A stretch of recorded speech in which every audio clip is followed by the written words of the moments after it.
Assalamualaikum warahmatullahi wabarakatuh. Zaz Alexander Zulkarnain the Great atau Iskandar Zulkarnain yang namanya tergores di dalam Al-Quran surat Kahfi ayat 83. Wa yas'alunaka an Zulkarnain qul sa'atlu alaikum minhu dzikra. Mereka bertanya kepada Muhammad tentang Zaz Alexander Zulkarnain. Katakanlah, akan aku bacakan kepadamu sebagian dari kisahnya. Kisah Iskandar Zulkarnain.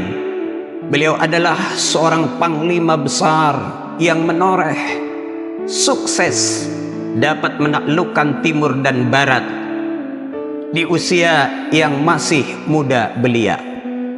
Dikisahkan dalam kunjungannya ke beberapa tempat, beliau senantiasa mengatakan, "Wahai rakyatku, kalian semua mengetahui bahwa aku adalah seorang penguasa. Walaupun aku seorang penguasa, aku akan mati juga.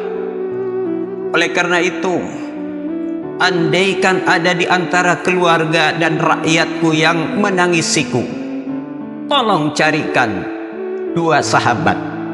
Sahabat pertama adalah sahabat yang tidak pernah mati. Sahabat yang kedua adalah sahabat yang tidak pernah ditinggalkan mati oleh keluarganya. Jika engkau menemukan dua sahabat tersebut, barulah boleh engkau menangisiku." Ada yang bertanya, bagaimana kalau kita merasa sedih? Rasulullah Sallallahu Alaihi Wasallam juga merasa sedih ketika ditinggalkan oleh istri tercintanya Khadijah dan pamannya Abu Talib, sehingga Allah menghiburnya lewat Isra dan Mi'raj, sehingga disebutlah dengan tahun Amul Hazan, yakni tahun duka cita atau kesedihan karena ditinggalkan oleh istri dan paman tercintanya. Yang jelas, setiap manusia pasti mati, dan setiap manusia pasti akan ditinggalkan mati oleh keluarganya. Walikulli ummatin ajal, fa idza jaa ajaluhum la yastakhiruna sa'atan wa la yastaqdimun. Bagi tiap-tiap umat itu pasti akan mati, dan apabila mati datang kepada mereka, tidak bisa digeser atau diajukan walau sedetik atau sesekon. Ainama takunu yudrikumul maut walau kuntum fi burujim musyayyadah. Di mana saja kamu berada, kematian akan mendapatkan kamu, kendati pun kamu berada di dalam benteng yang tinggi dan kokoh.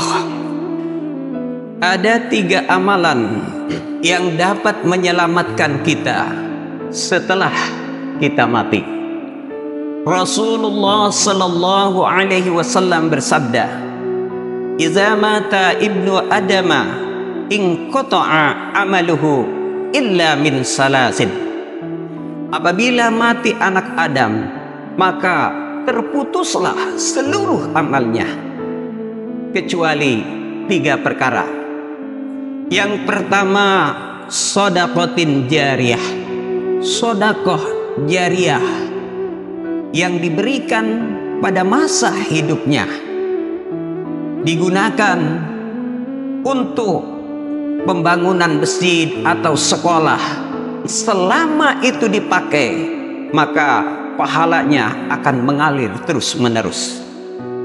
Yang kedua, ilmin yungtafa'u bih, ilmu yang bermanfaat yang kita berikan kepada orang lain dan orang tersebut menggunakan ilmu yang telah kita berikan.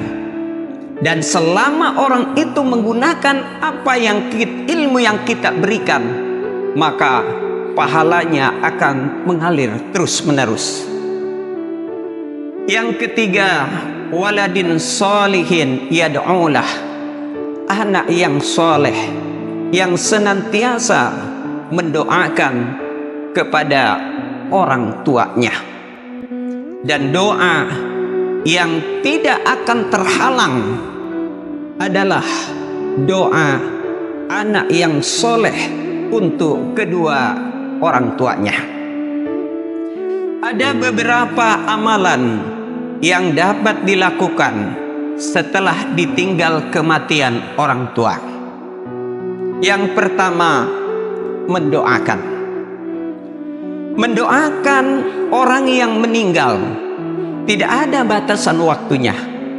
Tidak hanya hari ke-1 sampai ke-7 atau ke-40 hari saja, tetapi bisa kapan saja. Bisa pagi, bisa siang, bisa sore, bisa malam. Dan sebaik-baiknya doa adalah doa yang dicontohkan di dalam Al-Quran dan Al-Hadis. Salah satu doa yang terdapat di dalam Al-Quran bagi orang yang telah meninggal terdapat di dalam Al-Quran surat Al-Hasyr ayat 10. Rabbana ighfir lana wa li ikhwanina allazina sabaquna bil iman wa la taj'al fi qulubina ghillan lil ladzina amanu Rabbana innaka ra'ufur rahim. Ya Tuhan kami, ampunilah kami serta saudara-saudara kami yang telah beriman lebih dahulu daripada kami, dan janganlah Engkau jadikan dalam hati kami kedengkian terhadap orang-orang yang beriman. Ya Tuhan kami, sesungguhnya Engkau Maha Penyantun lagi Maha Penyayang. Kedua, memohonkan ampun untuk kedua orang tua. Orang tua adalah panutan kita. Daripadanya lah kita lahir. Karena itu Allah memerintahkan kepada kita, anishkur li wa li walidaik, bersyukurlah kepada kedua orang tua. Salah satu bentuk bakti anak terhadap orang tua adalah senantiasa mendoakan, baik ketika hidup maupun setelah meninggal. Dan di antara doa yang dipanjatkan terdapat dalam Al-Quran surat Al-Isra ayat 24. Wa qur rabbirhamhuma kama rabbayani shaghira. Wahai Tuhanku, sayangilah keduanya sebagaimana mereka berdua menyayangiku, mendidik pada waktu kecil. Yang ketiga, memelihara silaturahim dengan sanak saudara orang tua. Silaturahim adalah menyambungkan kembali hubungan yang telah putus atau renggang terhadap sesama, baik saudara sekandung maupun saudara sesama muslim. Rasulullah sallallahu alaihi wasallam bersabda, "Man kana yu'minu billahi wal yaumil akhir falyasil rahimah." Barang siapa yang beriman kepada Allah dan kepada hari akhir, maka hendaklah menyambungkan silaturahim. Dan dalam hadis yang lain, "Man syarrahu ayyubsata lahu fi rizqih wa ayyun sa'alahu fi atharih falyasil rahimah." Barang siapa ingin mudah rizkinya dan panjang umurnya, maka hendaklah bersilaturahim, menyambungkan persaudaraan. Ada 3 keutamaan daripada silaturahim. Yang pertama, silaturahim akan dimudahkan rizkinya. Yang kedua, silaturahim akan dipanjangkan umurnya. Maksud yang dipanjangkan umurnya adalah senantiasa dikenang terus di dalam hidupnya.